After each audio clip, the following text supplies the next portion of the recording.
ঝিনাইদহে ছাত্রদল ও জাতীয় নাগরিক পার্টি এনসিপিকে ঘিরে চলমান রাজনৈতিক উত্তেজনা নতুন মোড় নিয়েছে। ছাত্রদল নেতার দায়ের করা মামলায় এবার গ্রেপ্তার হয়েছেন এনসিপির কেন্দ্রীয় যুগ্ম সদস্য সচিব তারেক রেজা। রোববার সন্ধ্যা 6:30টার দিকে ঝিনাইদহ শহরের কবি সুকান্ত সড়কের একটি কমিউনিটি সেন্টারের সামনে থেকে তাকে গ্রেফতার করে সদর থানা পুলিশ। ঘটনাটি ঘিরে জেলায় রাজনৈতিক অঙ্গনে নতুন করে উত্তেজনা ছড়িয়ে পড়েছে। জেলা এনসিপি সূত্র জানায়, এর আগে একই মামলায় জাতীয় যুবশক্তির নেতা অয়ন রহমান খানকে গ্রেফতার করা হয়। তার গ্রেফতারের প্রতিবাদে শহরের ফ্যামিলি জোন কমিউনিটি সেন্টারে সংবাদ সম্মেলনের আয়োজন করেছিল এনসিপি। সেই সংবাদ সম্মেলনে অংশ নিতে যাচ্ছিলেন কেন্দ্রীয় নেতা তারেক রেজা। অভিযোগ রয়েছে, কমিউনিটি সেন্টারের সামনে পৌঁছানোর পরই পুলিশ তাকে আটক করে থানায় নিয়ে যায়।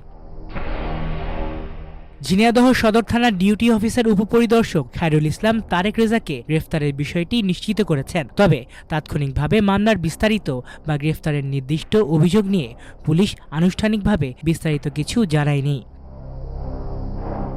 সম্প্রতি ঝিনাইদহে ছাত্রদল ও এনসিপিকে ঘিরে রাজনৈতিক উত্তেজনা তৈরি হয় একটি ঘটনাকে কেন্দ্র করে। গত শুক্রবার জুমার নামাজের পর শহরের পুরাতন কালেক্টরেট জামে মসজিদের সামনে এনসিপির কেন্দ্রীয় মুখ্য সমন্বয়ক নাসিরউদ্দিন পাটোয়ারির উপর ডিম নিক্ষেপের ঘটনা ঘটে। এই ঘটনাকে কেন্দ্র করে ছাত্রদল, এনসিপি এবং বৈষম্য বিরোধী ছাত্র আন্দোলনের নেতাকর্মীদের মধ্যে উত্তেজনা ছড়িয়ে পড়ে। পরে পরিস্থিতি সংঘর্ষের রূপ নেয়।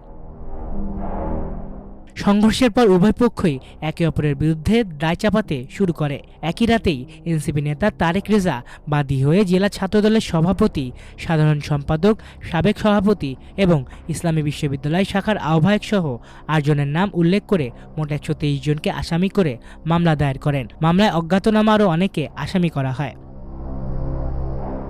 এরপর পাল্টা পদক্ষেপ হিসেবে 23 মে সকালে জেলা ছাত্রদলের সাবেক সভাপতি এনামুল কবির বাদী হয়ে তারেক রেজা সহ এনসিপি ও বৈষম্য বিরোধী ছাত্র আন্দোলনের 22 নেতাকর্মীর নাম উল্লেখ করে আরেকটি মামলা করেন। সেই মামলায় অজ্ঞাতনামা আরও 60 জনকে আসামি করা হয়। এরপর থেকেই ঝিনাইদহের রাজনৈতিক পরিবেশ আরও উত্তপ্ত হয়ে ওঠে।